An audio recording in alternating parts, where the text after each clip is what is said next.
to understand a history that is not a history based in slavery, but a history based in royalty. Human civilization started in Africa. Some of the first architectural systems, some of the first engineering systems, some of the first governmental systems. After visiting Egypt, white scholar Count Constantine Duvalny wrote, "Just think, the race of black men today, our slave and object of our scorn, is the very race to which we owe our arts, sciences, and even the use of speech." In order to justify the economic drive of the slave trade, there had to be the denigration of black people. And so people began to see these sculptures of people with clear Afroid features. It was just incontrovertible. The facts, the reality that black people had designed this civilization.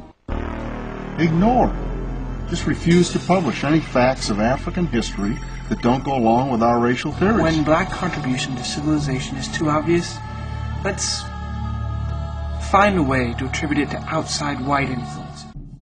Everybody always wants to know, what did my ancestors do?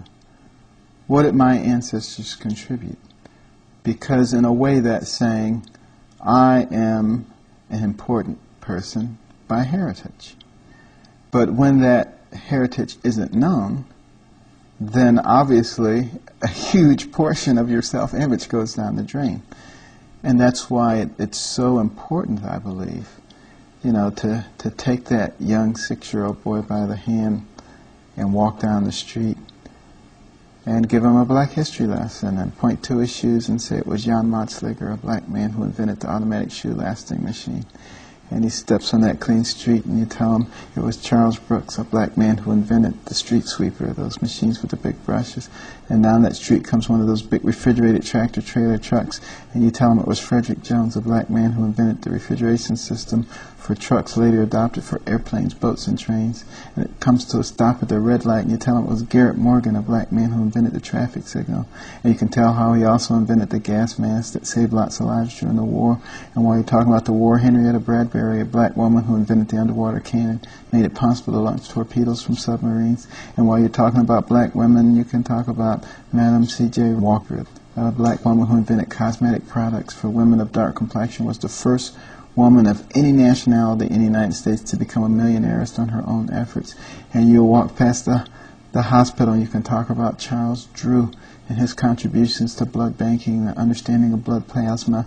Daniel Hale Williams, the first successful open heart surgery in the world, had an operative mortality rate of only 1.5%.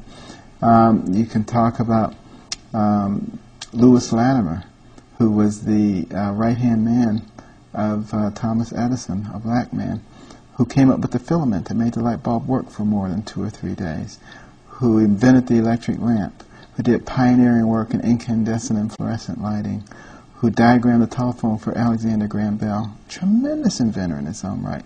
Almost no one knows of him. You can walk across the railroad tracks and talk about Andrew Beard, the automatic railroad car coupler, which spurred on the Industrial Revolution, or Elijah McCoy, automatic lubrication system for locomotive engines. And he had so many great inventions, people would say, is that a McCoy? Is that the real McCoy? Which is where the term comes from. One of the greatest inventors in the history of man. And people don't know that he was a black man.